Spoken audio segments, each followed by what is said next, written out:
नमस्कार, स्वागत है आप सभी का हमारे YouTube चैनल पर। जैसा कि बहुत सारे स्टूडेंट्स के डिमांड थे कि मैं फिर से ऑनलाइन क्लास लेना शुरू करूं, इसलिए मैंने फिर से क्लास शुरू कर दिया है। और आज हम बात करेंगे ट्रिगोमेट्री का। जितना भी हम लोग स्टडी करेंगे सारे 10 बेसिस के होंगे, 10 बेसिस के होंगे, 10 लेवल के होंगे। तो आइए हम लोग बात करते हैं ट्रिगोमेट्री पर। तो ट्रिगोमेट्री का हिंदी होता है क्या? त्रिकोणमिति। त्रिकोणमिति क्या होता है? त्रिकोणमिति का अर्थ है त्रिभुज का माप। त्रिकोणमिति, 3 कोणों का माप। और हम जानते हैं कि त्रिभुज में 3 कोण होते हैं। ऐसे त्रिभुज के 6 अंग होते हैं, 3 भुजा भी होते हैं और 3 कोण भी होते हैं। तो त्रिकोणमिति को समझने के लिए हम एक राइट एंगल लेते हैं, एक समकोण लेते हैं, समकोण त्रिभुज लेते हैं। समकोण त्रिभुज में इसका नाम देते हैं, ये आपका हो गया ए, बी और ये सी। अगर हम बात करते हैं कोण सी का बात करते हैं, तो ये बात हमें जानना है कि कोण सी के सामने का जो आर्म होता है, बाहु होता है, भुजा होता है, कोण सी के सामने का भुजा होगा। कोई भी कोण हो, अगर हम कोण ए भी लेते हैं तो इसके सामने का ये और इसके सामने का ये होगा। तो इसके सामने वाले को, इसको हम कहते हैं सम्मुख भुजा। क्या कहते हैं? सम्मुख भुजा। और इसे ये क्या है? ये किसका है? ये सी का सम्मुख भुजा है, सी का सम्मुख भुजा है। और ये सी का संलग्न भुजा है जी। ये सी का सम्मुख भुजा हो गया और ये सी का संलग्न भुजा हो गया। अब बात आती है कि इसे हम लंब कहते हैं। इसे क्या कहते हैं? सम्मुख भुजा को हम लंब कहते हैं और इसे डिनोट करते हैं P से। और इसे हम आधार कहते हैं। क्या कहते हैं? आधार, जिसे हम डिनोट करते हैं B से। अब B से क्यों डिनोट करते हैं? ये P से इसलिए क्योंकि ये P से परपेंडिकुलर हो गया,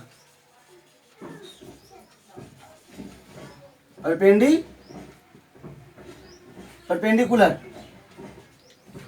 और ये B से हो गया आपका बेस। बेस मीन्स आधार, परपेंडिकुलर मतलब लंब होता है। अब बात आ गई, एक ये भुजा बच गया। ये समकोण का सामने जो होता है, तिरछा वाला समकोण का सामने ये ऑलवेज कर्ण ही होता है। इस बात को हम माइंड में शिफ्ट कर लेंगे, बैठा लेंगे। कर्ण होता है, जिसे हम इंग्लिश में हाइपोटेनस के नाम से जानते हैं, इसलिए इसे हम H से भी डिनोट करते हैं। तो आप लोग समझ में आ गया होगा। कोण सी जब लेते हैं तो कोण सी का सम्मुख भुजा जो है लंब हुआ, कोण सी के सम्मुख संलग्न भुजा हो गया आधार, और ये समकोण के सामने वाला हमेशा कर्ण होता है।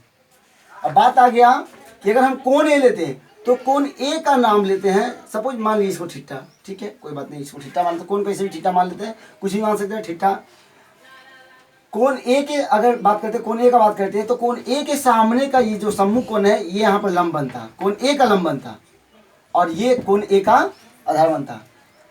ध्यान से समझिएगा, ये सी है तो कोण सी का लंब ये हुआ और कोण सी का लंब ये हुआ, मतलब इसका नाम लिख देते हैं हम ए बी, ठीक है। और कोण सी का आधार हुआ ये, अर्थात इसका नाम क्या है? B C. अब हम बात करते हैं कोण ए का लंब, तो कोण ए का लंब हो जाता बी सी और कोण ए का आधार हो जाता ए बी, क्योंकि इसके साथ लगा हुआ है, ये संलग्न हो गया और ये सामने वाला आधार हो गया। तो अब हम बात करते हैं त्रिकोणमितीय निष्पत्तियां या त्रिकोणमितीय स्थित। ये क्या है? हम जानते हैं कि त्रिकोणमितीय निष्पत्तियां 6 हैं। वो कौन कौन है? ये 6 कॉम्पोनेंट्स इनके हैं। वो है साइन को, ये साइन ये होता है, लेकिन हम साइन को शॉर्ट में भी लेते हैं।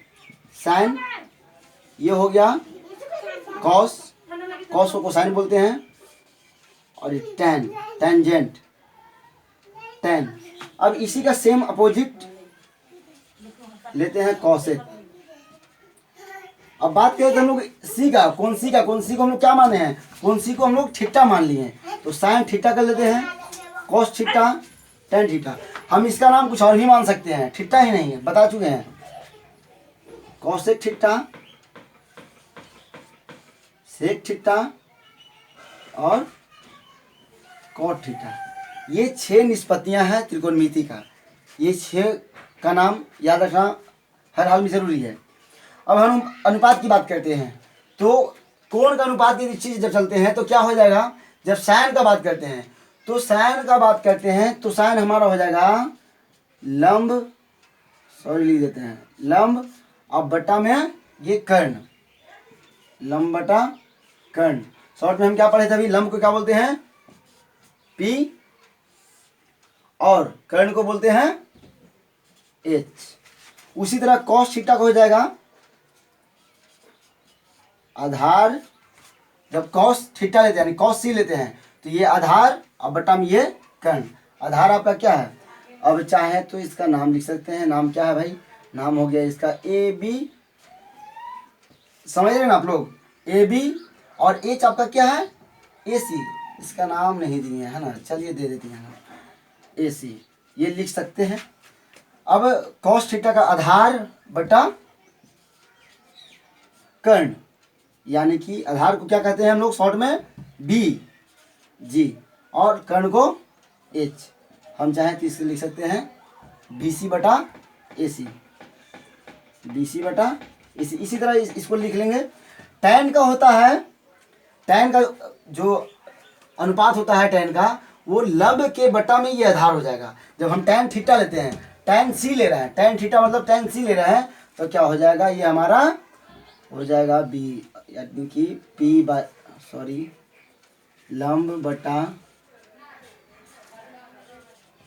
आधार, समझ लीजिएगा आप लोग, P बाई B। अब हम बता देते हैं कि साइन का जस्ट उल्टा, साइन का जस्ट विलोम हमारा कॉसेक का होता है और कॉस का विलोम सेक का होता है, टैन का कॉट का होता है। तो साइन का हम क्या जानते हैं P बाई H, तो कॉसेक की क्या हो जाएगा H बाई P, यानी कि कर्ण बटा लंब। कॉस का क्या हो जाएगा, कॉस का होता है आधार बटा कर्ण, तो सेक का क्या हो जाएगा H बाई B मीन्स कर्ण बटा आधार। अब tan का होता है लंब बटा आधार, तो कॉट का हो जाएगा सॉरी कॉट का हो जाएगा B बाई H मीन्स आधार बटा लंब जी। अब आप चाहें तो इसका स्क्रीनशॉट ले सकते हैं जी। आइए अब हम बात करते हैं कुछ समस्याओं पर, एग्जाम्पल लेते हैं, आखिर उन सबका प्रयोग कैसे करेंगे जी। तो प्रश्न कहता है कि त्रिभुज ABC में कोण B इक्वल 90 डिग्री है, AB इक्वल 5 सेमी है और BC इक्वल 12 सेमी है, 12 सेमी। तो कहता है साइन A cos A तथा tan A का मान निकालें जी। पहले त्रिभुज ABC में बनाते हैं, एक त्रिभुज बना लिए, समकोण त्रिभुज लेते हैं, कहे कि 90 कोण B इक्वल 90 डिग्री बोला था, तो हम समकोण त्रिभुज ही लेंगे। अब जो 90 डिग्री यहाँ बन रहा है, इसका नाम सबसे पहले हम P देते हैं, इसका नाम सबसे पहले B। अब कहता है A और C, तो हम यहाँ A लेते हैं, यहाँ C ले लेते हैं। क्या बोलता है, AB कहता है कि 5 सेमी है, AB कितना है 5 सेमी है, चलिए सपोज मान लीजिए ये 5 सेमी है, ओके। और ये BC जो कहता है ये 12 सेमी है, BC को हम 12 सेमी मान लिए। अब क्या कहता sign A cos A tan A का मान जी। साइन A ये है A आपका एंगल A ये है, साइन C नहीं बोल रहा है, cos A बोल रहा है और tan A बोल रहा है। C बोलता है C को लेते हैं, लेकिन अभी A बोला इसलिए हम A में चलेंगे। तो सबसे पहले साइन A का मान क्या होता है, अगर हम साइन A को लेते हैं तो ये थीटा के सामने, ये थीटा है, ये थीटा है, तो थीटा के सामने वाला ये लंब होता है, ये क्या हो जाएगा, ये P हो जाएगा और ये B हो जाएगा साइन के अनुसार, ये P और ये B और ये H हो जाएगा। हम जानते हैं कि साइन A इक्वल क्या होता है लंब बटा कर्ण, यानी P बाई H होता है, हम जानते हैं। हमको P मालूम है 12 सेमी, लेकिन H मालूम नहीं है। तो सबसे पहले हम H मालूम करेंगे।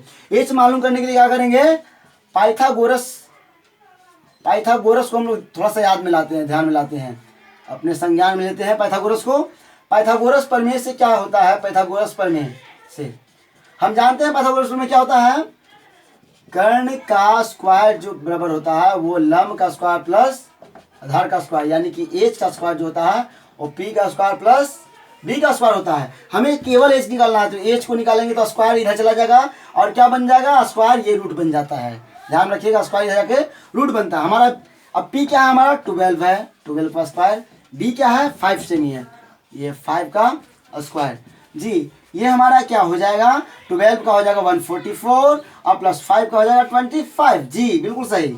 और 144 और इसको ऐड करते तो हो जाएगा 169, जो कि एच का मान हमें प्राप्त होता है कितना, 13 जी। ये हमारा एच इक्वल कितना आ गया, 13 हो गया। अब क्या बोलता है, साइन ए इक्वल, तो साइन ए का मान हम क्या जानते हैं, अभी बताए थे, ध्यान में लाइए, पी बाई एच होता है। हमारा पी कितना है, 12 है, एच हमारा 13 है, तो साइन ए का मान 12/13, 12/13 हो गया। उसी तरह कॉस ए की बात करें तो कॉस ए का मान जो होता है, अनुपात होता है, वो होता है, अनुपात क्या होता है, बी बाई एच होता है। अब हमारा बी क्या है, बी हमारा 5 है, 5 लिए, एच क्या है हमारा, एच हमारा 13 है, तो ये हो गया हमारा 5/13। अब बात करते हैं tan ए का। उसी तरह tan ए का याद कीजिए, अनुपात क्या होता है, हम अभी बताए थोड़ा देर पहले। tan ए का अनुपात होता है P by B G. P हमारा क्या है, 12 है, और B हमारा है 5, बिल्कुल सही पकड़े हैं आप, 12/5। ये हमारा तीनों का मान आ गया है। अगर एक बात इसमें बताते हैं, अगर बोलता कि हमें साइन सी का मान बताइए, साइन सी इक्वल वाट, ठीक है, tan सी इक्वल वाट, तो यहाँ पर हम ध्यान देंगे, ये P को हटा लेंगे और ध्यान देंगे कि साइन सी, जब साइन सी लेते हैं तो हमारा परपेंडिकुलर ए बी बनता है ना, और हमारा बेस बी सी बनता है। तो साइन सी बराबर क्या हो जाएगा, पी बाई एच। पी हमारा क्या हो गया, ए बी, इसमें भी हम ऐसे कर सकते थे। और ये हमारा जो सी का जो है आधार बेस है, वो हमारा हो गया बी सी, अर्थात इसका आंसर हो गया क्या, 5/, लेकिन सॉरी, ये एच हमारा हाइपोटेनस ना है, तो हमारा लंब हो गया 5, हाइपोटेनस 13, ये हो गया आंसर हमारा। अब tan सी का मान बात करते हैं। ये आपका बी सी गलत लिख दिए हम, आपका ये ए सी होगा, मिस्टेक हो गई हमसे। अब tan सी का बात करें तो tan सी में क्या हो गया, tan सी का बात करते हैं तो हमारा ये परपेंडिकुलर बना और ये हमारा बेस बना, यानी कि ये लंब और ये आधार, तो हमारा होता P बाई बी, यानी कि ए बी बट्टा बी सी। अब साइन सी की बात करें, साइन सी का बात किया जाए तो साइन सी इक्वल क्या हो जाएगा, लंब हमारा ए बी क्या है 5 और बी सी 12, ये हमारा रियल आंसर है। तो दोस्तों आज का इतना ही, फिर हम मिलते हैं अगले वीडियो में नए पॉइंट्स के साथ, तब तक के लिए धन्यवाद।